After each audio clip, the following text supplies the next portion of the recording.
están donde las curvas de diferencia son tangentes entre sí.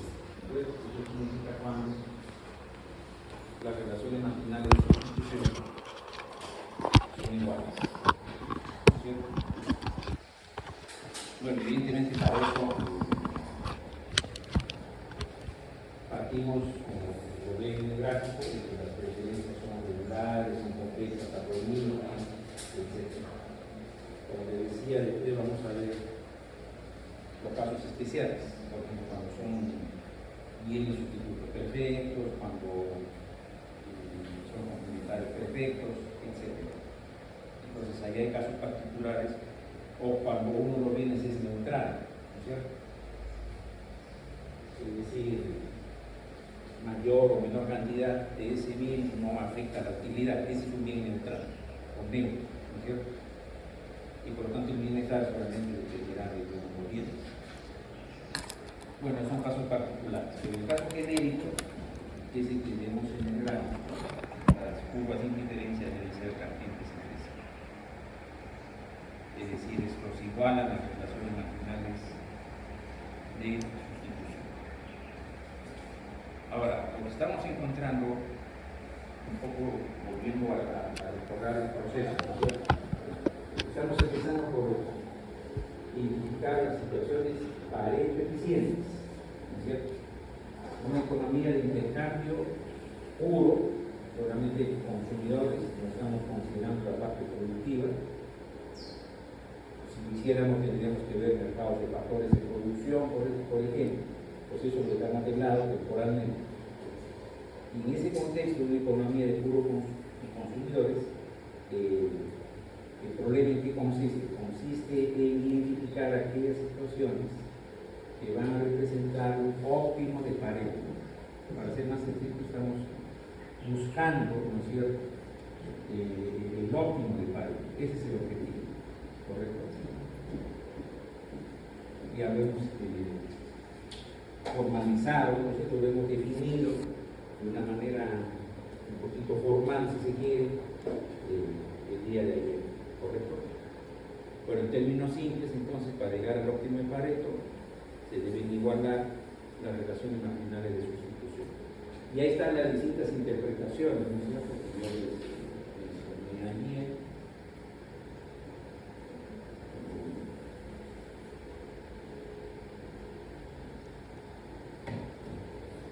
No hay forma o no hay manera de hacer que todas las personas mejoren, ¿no es cierto? Es decir, mejora simultánea no existe cuando ya estamos en una asignación óptima a los Pareto, ¿no es cierto?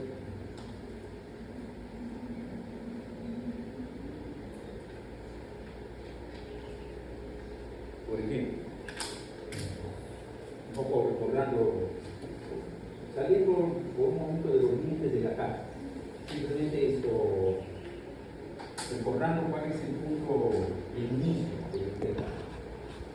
El intercambio se justifica cuando las curvas de indiferencia son, mejor dicho, cuando las curvas de indiferencia se cortan entre sí. ¿Correcto? Entonces, si esa es la dotación inicial de doble en la que se están cortando, es evidente que las relaciones marginales de sustitución no van a coincidir, ¿no es cierto? En este caso, la relación marginal de sustitución del individuo A es mayor que la relación marginal de sustitución del individuo B. La curva de A en ese punto es más parada que la curva de B, ¿correcto?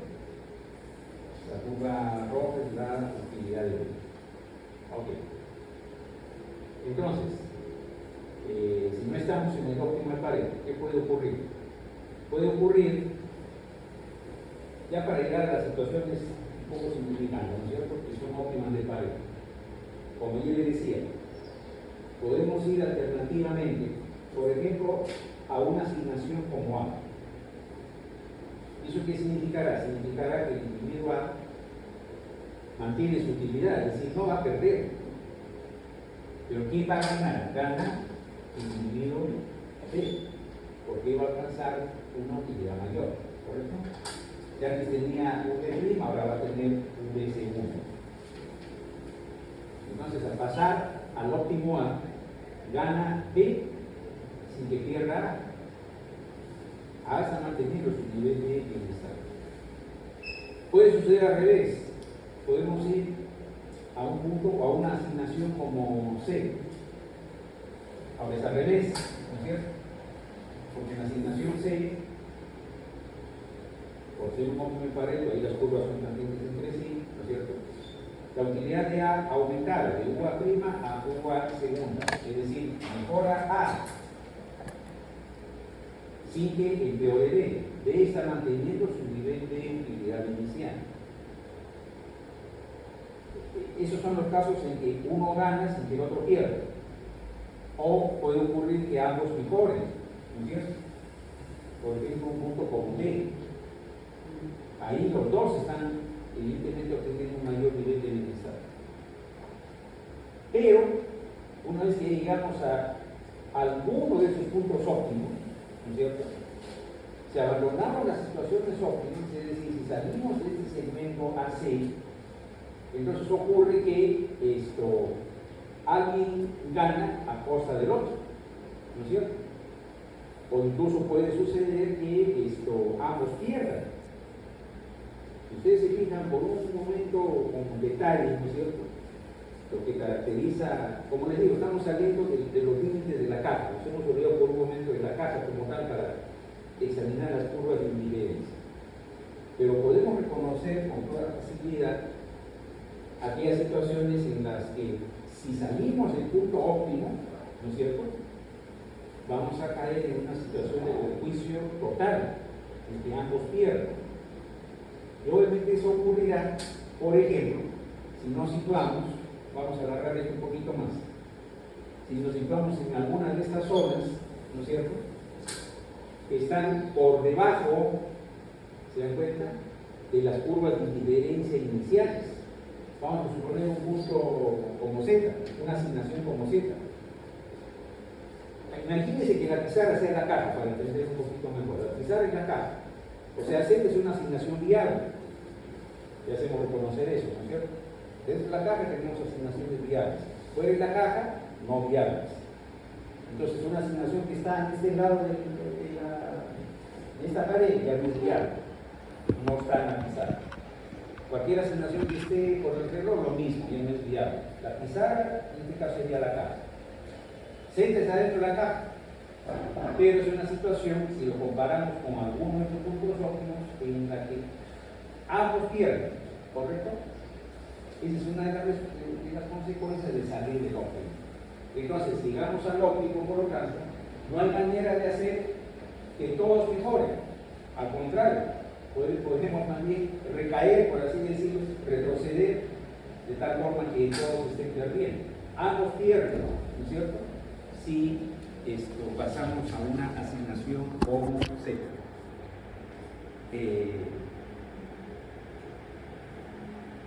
La segunda interpretación, no hay manera o no hay forma, ya lo hemos indicado justamente al pasar, pues no lo hemos indicado de manera, digamos, explícita, sino implícita. No hay forma de que una persona mejore sin que al menos otra persona empeore.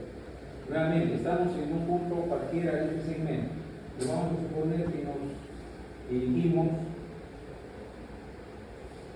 no quiero todavía complicarles mucho la vida, vamos a suponer que estamos en un punto incluso que no pertenezca al conjunto paretial, ¿correcto? Entonces, un punto L, vamos a suponer. Entonces es evidente que en este caso solamente uno va a ganar. Gana el individuo B a costa del individuo A, ¿no es cierto? Entonces,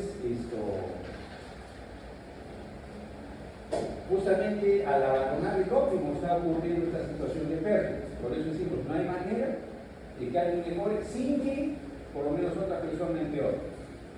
Claro, la simplificación gráfica, como ustedes lo saben bien, es la de 2 personas. Pero la interpretación se puede hacer más amplia para un número mucho mayor de consumidores, mucho mayor, ¿no es cierto?, de individuos, ¿no es cierto? Entonces basta que esto suceda, ¿no es cierto? Alguien gana a costa de otra persona, ok,